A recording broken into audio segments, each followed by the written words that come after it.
This is the NFGCS farming sticks,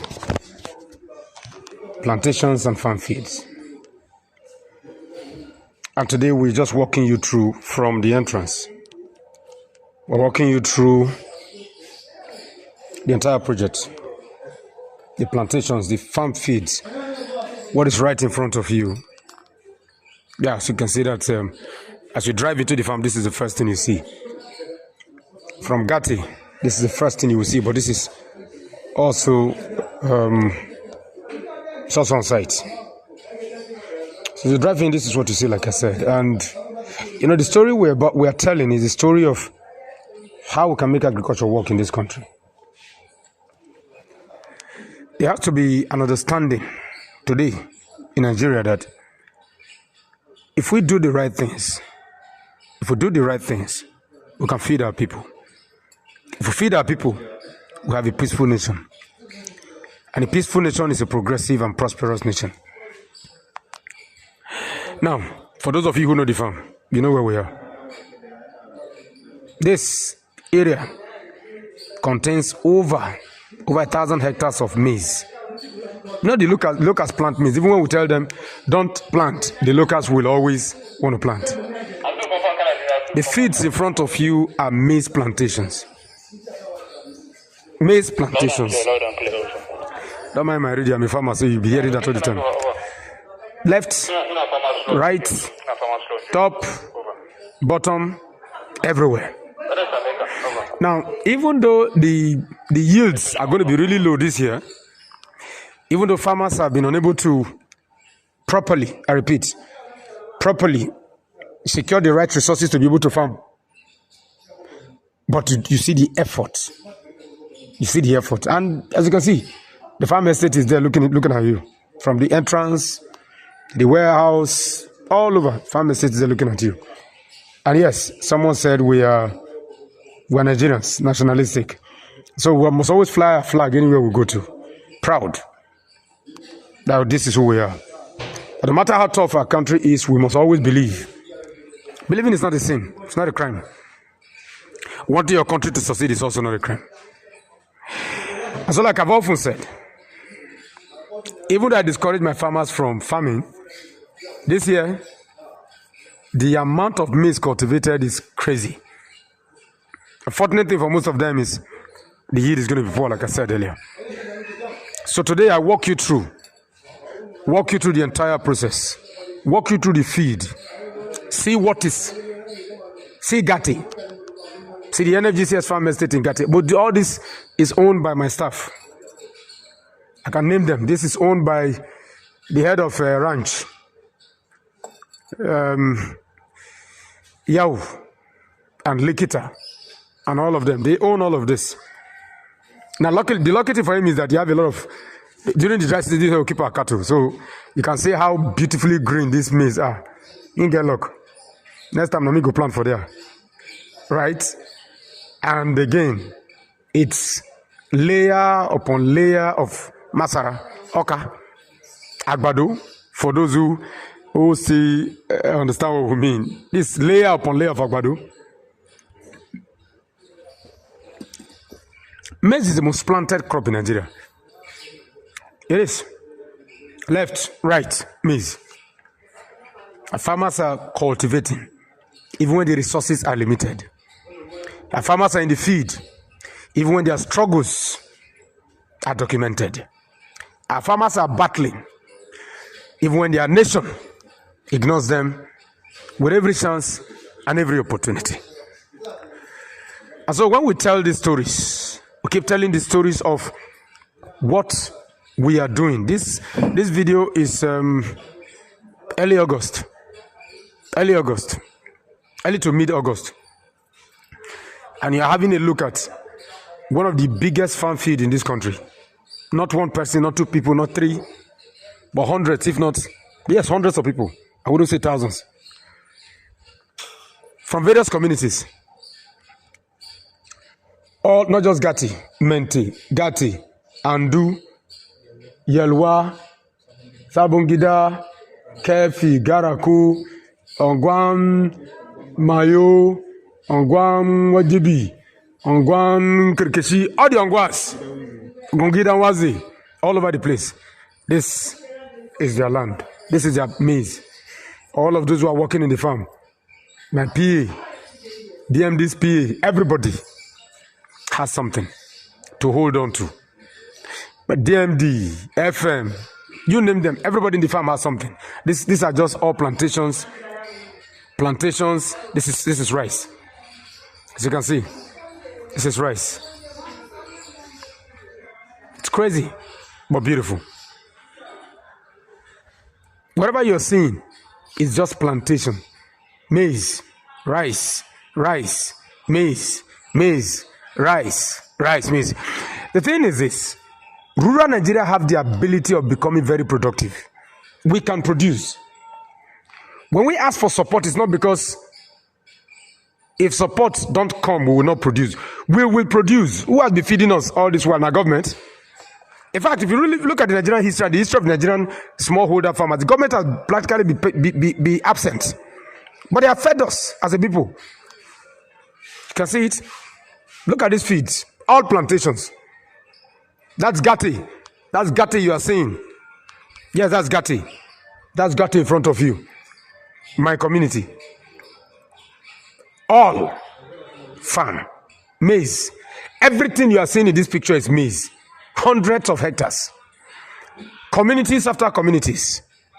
Making progress. Feeding your country. And all you do is to talk about the fact that the Nigerian farmer is greedy. Greedy kill all of Nadia. I am a firm believer in the fact that if you support your people, if you support your country will become productive for you. That's our state. You've seen the videos. You can see the dam on the top left corner. Look at the dam there. Far off. Serving a lot of these zones. We as a people must learn to understand that our productivity must be premised on our capacity as a nation to support those who produce food. If you import food, you go hungry. Because you know what importation of food does to you? Is that it takes the job that you are supposed to give to your people and hands them over to others.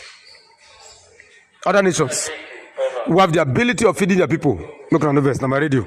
I'm a farmer, so that radio will be now hear once in a while. You see? But when you look at this, when you support your local producers, all of this feed you are seeing are jobs, rural local jobs, and local people have the opportunity to do what? To become a part of the national story, national progressive story. So if you want Agbado, if you want Oka, if you want Masara to become a centerpiece of our national discourse and development, then we must do what we have to do. And that is help the farmers grow what Nigeria needs to eat. That's how it works. Our story must be told by our strength, our collective ability to look at ourselves and say, yes, we can. Yes, we can farm. Yes, we can grow. But yes, we must grow from within. We cannot grow from without. No nation on earth who desires progressive path towards sustainable economy looks to others for her growth. No nation. China is the most productive economy in the world. They grew from within. The US grew from within. Britain grew from within. Every industrial nation grew from within. You know, if you reach atomic one, begin grow from without. And I said, don't scatter our head, finish already, but we must grow from within. Agric in our own. Our money, and we get them. So as a people and as a nation, we must focus on how we can develop that capacity internally so that we can create the opportunities for people to become what? Secured. Food security is national security. Food security is national security. And Gatti, Kukona local government area of Nasarawa State, the NFGCS farm project typifies exactly that. Now yes, the field becomes very hard to till when the wheel is almost broken by government not interested in agriculture. And yes, the struggle to ensure that your people become sustainable over time becomes a burden when the system looks at you as an enemy. Oh yes, yes. When our people who give their best, give their all to feed a nation, are ridiculed, are called greedy. When the Nigerian farmer is called greedy, you know that we are at a point where it's either our mentality is ravaged by the madness of our elites, Our mentality is corrupt by the criminality of our elites, who believes that growth and progress in a nation like ours is a miracle. It's never been. It never will be. It never was. The greatness of our plantations today was foundation by our great-grandfathers, our ancestors. Chief Obafemi Awolowo from the southwest, Sir Ahmad Bello from the north, Okpara, Kotiebon, most of them, but Kotiebon, not really, the Bermudians and so on and so forth. They were fathers who understood the importance of agriculture and tried building a nation from that root. The strength of the Cuban Revolution was agrarian. The strength of the Chinese industrialization was agrarian. The strength of the British domination of the world was agrarian through manufacturing and processing. We were the first that powered the act of processing. When are we going to put the interest of our youth, the interest of our people, the interest of our communities, the interest of our security ahead of the interest of a few who believes that for this nation to grow, we must always depend on the West? The West have never been a friend of Africa. They have never been a friend of Nigeria. They will never be. They were not yesterday. They will not be today, just as they can never be tomorrow. Because ultimately, a man's strength lies in a man's ability to look inward and fulfill the desires that he or she wishes for him or herself. And that can only be done from your country. Nobody built Nigeria if not us. We. Yes. We. Us. No be boo. No be we. Now we. We have to be focused on how we can grow our country. That's exactly what Gatti represents. Look inward. It does not mean that the challenges will not be there, because to tell me a man who is not with challenge, and I'll tell you a man who has not lived. It was the legendary Saisel who said, may your road be rough. It was a prayer. Because is it possible for a man to live without the struggles of life? Is it possible for a man to grow without the pains of life? No, not at all. So I'm not showing you this feed because I want to make you believe that agriculture is easy. Agriculture is actually very hard. Agriculture is tough. Agriculture is painful. Agriculture is stubborn. And like I've often said, agriculture requires finances. The aspire to perspire doctrine cannot work in agriculture. Oh, you can aspire to perspire. Oh, yeah, now go aspire to papaya. Plant maize, making you give them fertilizer. Say I go to work. Our story is a story of resilience, determination, defiant nationalism, and believe that if we do what we can, God will bless us. Yes, Nami. Yes, I'm a traditional worshiper, but yes, God will bless you. If you don't do what you want to, God cannot be a part of what you do. So let me say this again, and again, and again. Our growth and our progress as a people must be foundation in our ability, in our desire to grow ourselves from within. That is what this represents. The narrative is all about, let us do for Nigeria what we need Nigeria to do for us. If we work for this country will work for us. If we build this country will build us. If we don't build this country, then we should know and be prepared for the fact that this country is going to fail us. For those of us in Gatti, this is us telling all of you out there that yes, we are doing the best we can. One plot at a time. 1 hectare at a time. One community at a time. The Nigerian story can be told. That is what we do. Barack Obama said that a voice can change a town, can change your home. If you can change your home, then you can change the town, can change the family. If you can change the family, then you can change the community, you can change the town, you can change the country, and you can change the world. So like I've often said, let me say this. One plot can feed a home. If one plot and 1 hectare can feed the home, it can feed the family. If you can feed the family, it can feed the community. If you can feed the community, it can feed a town, we can feed our state, and we can feed our country. So let us take our progress into agriculture 1 step at a time. 1 step at a time. Because when we get that done, we will be able to grow this country from within. There's no story to be told. No other story to be told. We have to do it. A nation who is afraid to walk must be ready to beg. A people who are afraid to walk must be ready to beg. We have gone beyond begging. Who you want even beg today, Seth? When everybody they beg, when somebody they beg somebody, all of us have become beggars in, not just in the country but in the world. So who you want beg? Who are you going to beg? Gatti, NFGCS is telling a collective story. You may not believe. You may not understand.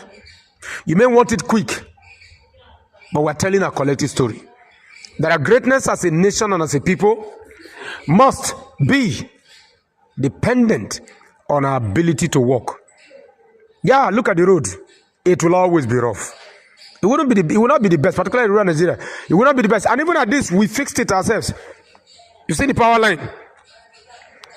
We did that ourselves. So it may not be easy. It's never going to be easy. Who said it's going to be easy? But let's be very clear. If you put in the effort, if you give it your time, if you focus on how to make Nigeria work, there's absolutely no way we cannot change this country. We can. Because ultimately, in the words of John F. Kennedy, think not, ask not, think not, believe not in what your country will do for you, ask what you will do for your country. The question, that's your flag, that's your pride, that's your story, that's your history. The question is, what are you willing to do to make Nigeria great? But ultimately, Nigeria must farm for Nigeria to work. I repeat, Nigeria must farm for Nigeria to work. I'm Red Tinteleke, and thank you.